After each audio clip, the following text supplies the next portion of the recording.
everyone. Welcome to Making It Real.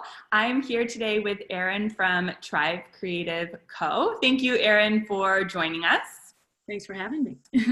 And I'll talk more about what Erin does, but today on the show, Erin is going to be showing us some tips around building an awesome website. So whether you've already started your website, you're thinking about starting a website, maybe you've had a website for a while, but you feel like it's either really crap or that it can just be even better than the website that you have right now. I really think Erin is the perfect person to show us.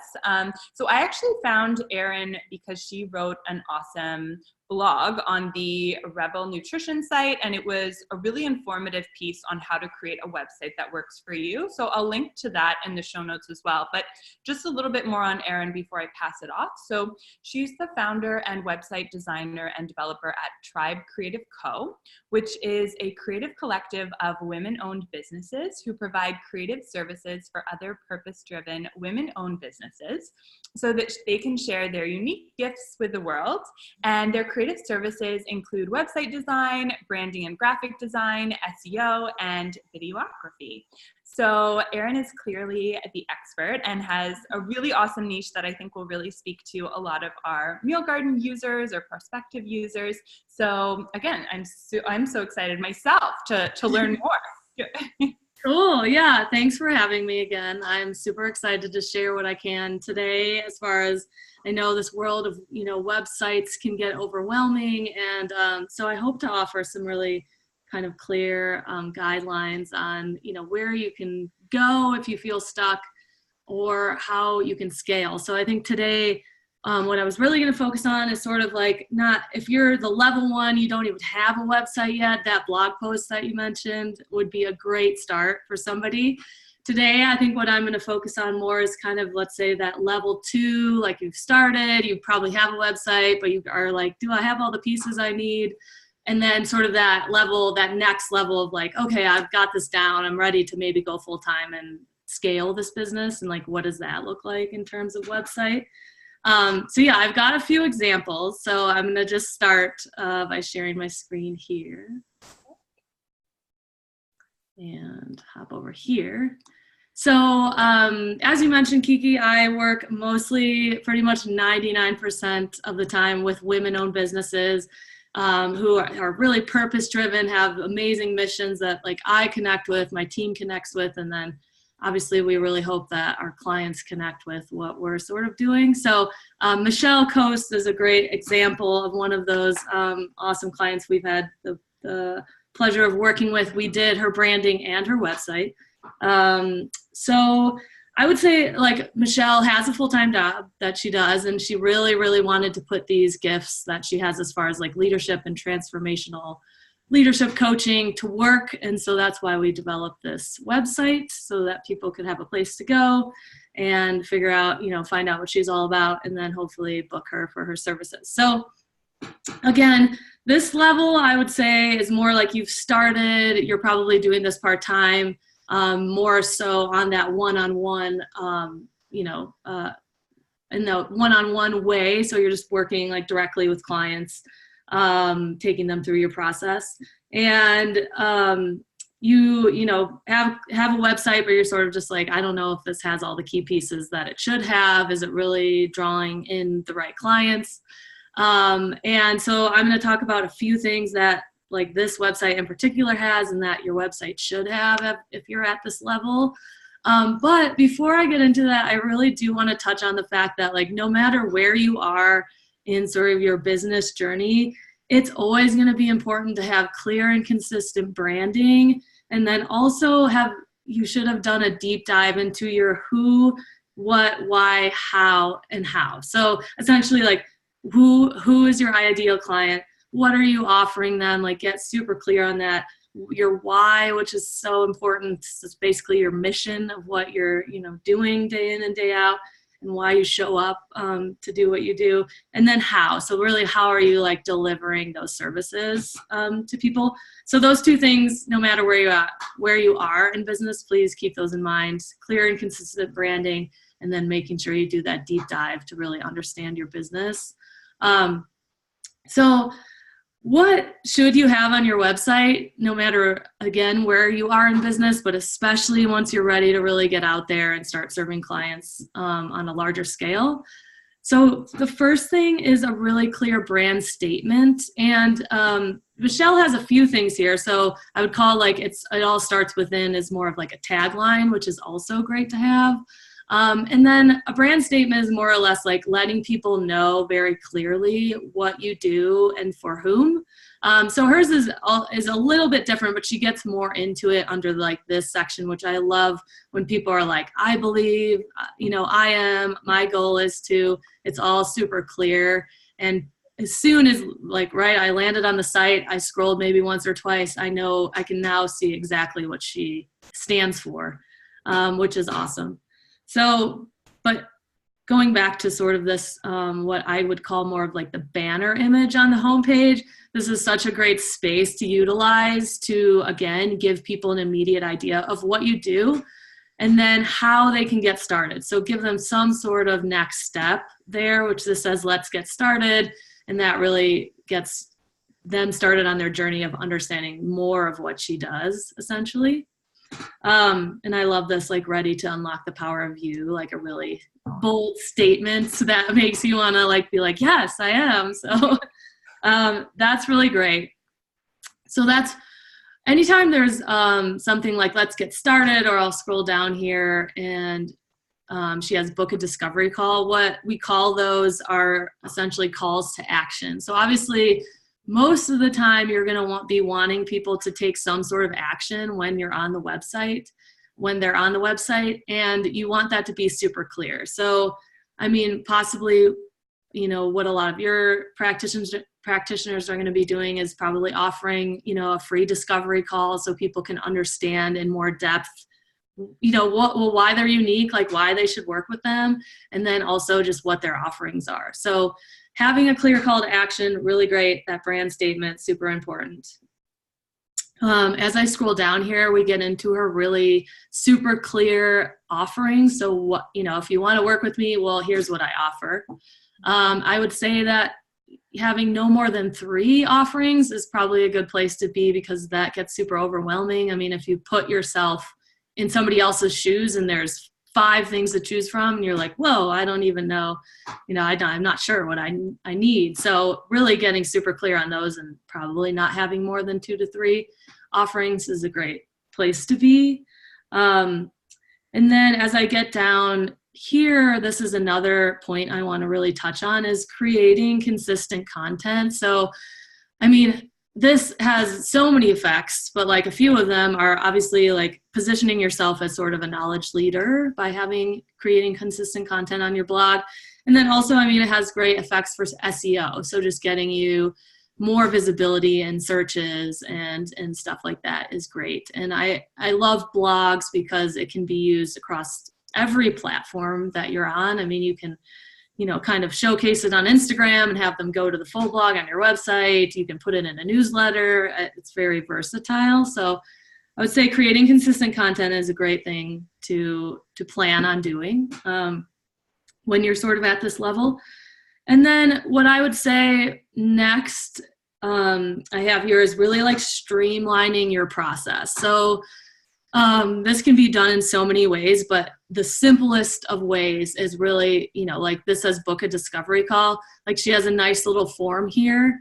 Another great way to do this is to link out to a scheduling platform where you already have your availability in there. Somebody just clicks and schedules with you. Because once you get to this level where you're probably taking on more clients, you don't want to be doing the admin. So if you can try to unload some of that admin, as far as like going back and forth in emails, trying to schedule a time to meet, even just having like questionnaires you send them when you're onboarding them. So thinking about how you can streamline your payments or your process. And one of those ways is also like taking online payments. So making it easy for people to, pay for your services.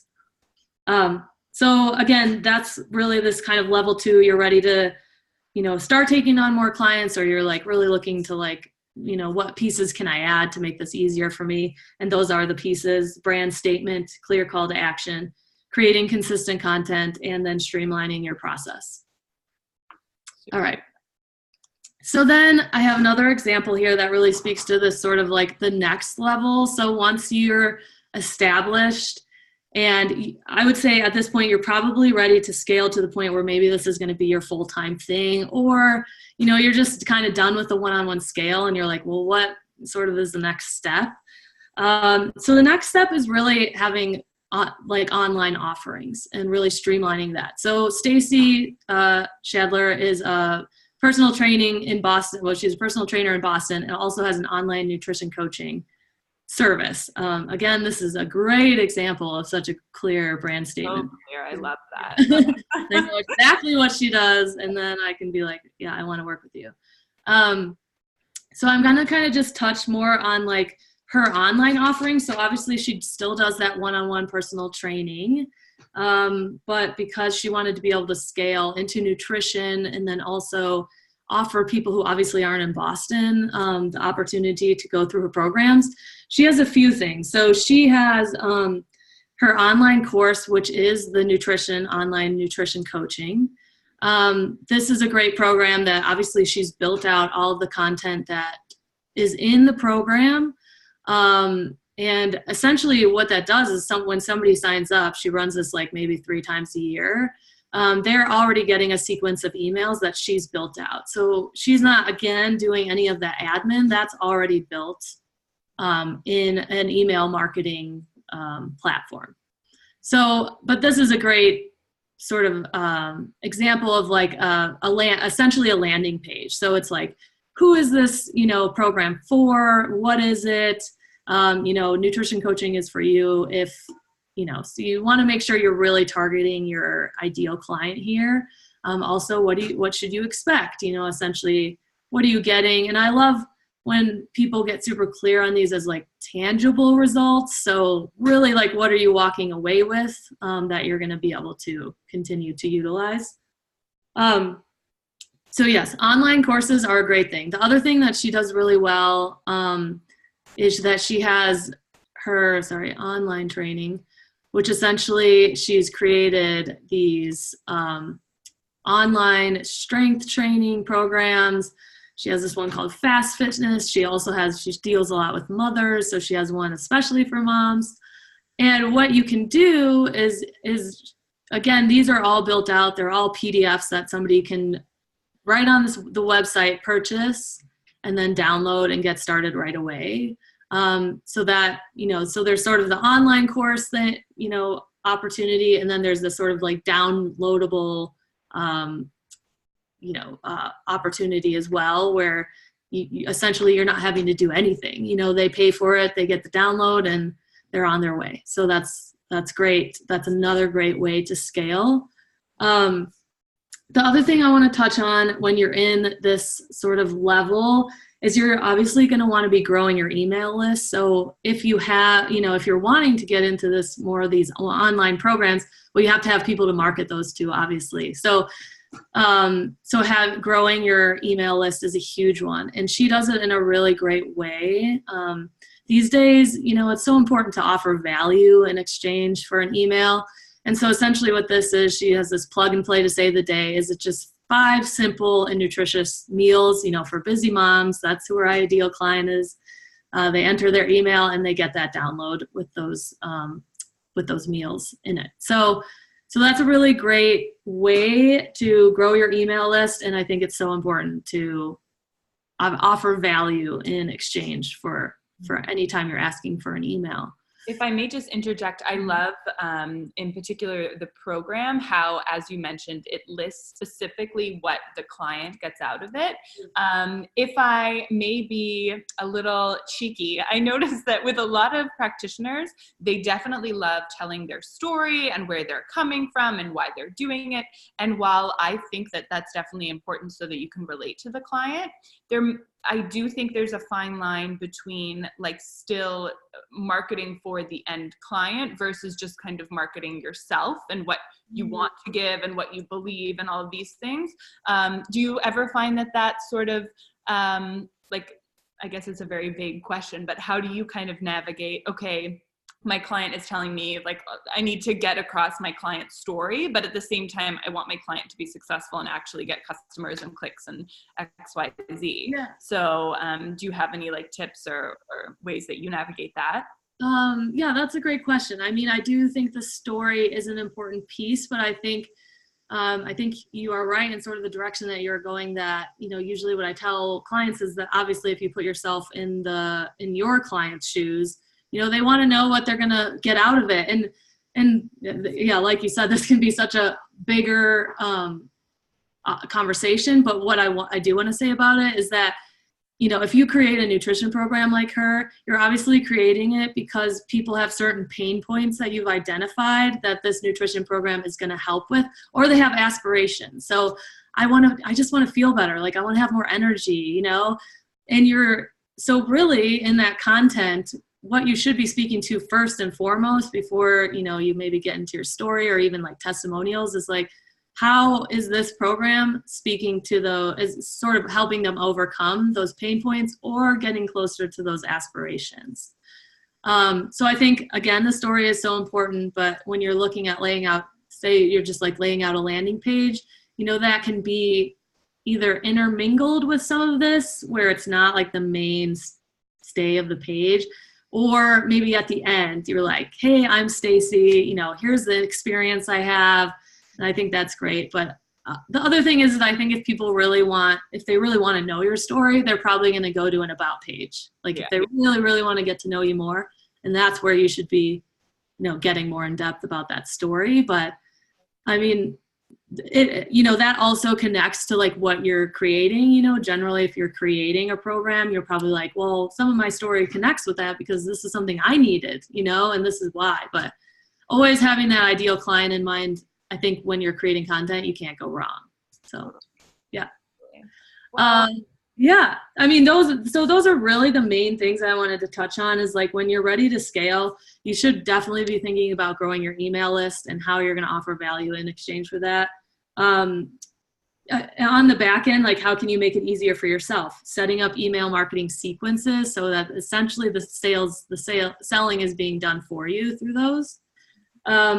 And then, you know, a few ways you can do that: online courses and programs, or you have like a downloadable resource that's paid. Yeah. And just a quick question on that. Do you also help with like the online program creation as well in terms of like branding of those, or is that usually just on the client's side? No, we can absolutely do any branding or anything that's specific to a program. I mean, I think that's a great way to do it. A lot of people, you know, have it, obviously it's their brand is the umbrella, and then they have maybe these little courses and stuff. But I do think it's nice when you can brand a course on its own too, to really give it that life. So that I would definitely recommend, and I don't know where my browser went. Well, thank you so much, Erin. I definitely learned a lot, and I love how you kept it simple. I think you made it clear that regardless of where you're at in the process, you can at least start or manage it on your own. With that said, I mean, everyone loves a beautiful, professionally done website. You know, the investment definitely pays off. Would you mind sharing more details of yourself, and for those of us who, you know, actually want to invest in a little bit more jazzing up of our websites, how we can get in touch with you, etc. Yeah. So I agree. I mean, it is a bigger investment to have somebody do it for you. But I think when you're getting into that, especially when you're getting into that place where you really want to scale your business, it's so important just to have such a clear, basically what I would call a customer journey. You know, how are you guiding them through? And then also talking about that sort of like tech support of like, what do you need on the back end to really make this easy for yourself, but also for your client. So yeah, I'm obviously, like I said, like you said, my company Tribe Creative Co. is a creative collective. So whether you need branding or you need website, obviously those kind of go hand in hand a lot of the time. We also have people who do SEO and videography as well. You can reach me. My website is tribecreative.co, so .co. And then my email is erin@tribecreative.co. And generally, you know, if you want to work together, like the first call is obviously just getting to know each other. So even if you're just sort of like, oh, I kind of just want to explore this, you know, you're not investing anything right away. I love talking to people. Obviously, having it be a big investment, you really want to walk away with the knowledge that you need to make that decision and see if it's right for your business. So more than happy to offer that. The other thing is this year I'm also offering more strategy specific, just one-off, you know, meetings. So I have a sort of a business strategy one, and then I have a website audit one. So essentially, if you already have a website and you kind of just want to know what somebody would do or what I would do to improve it, those are at a lower price point, and obviously you walk away with some good ideas of what you need in your business or on your website. Oh, awesome. That's great to know. Yeah. Super. And I'll share all of that in our show notes as well. Thank you so much again, Erin, for your time. Really enjoyed that. Thanks for having me, Kiki. Wish you all the best. All right. Take care.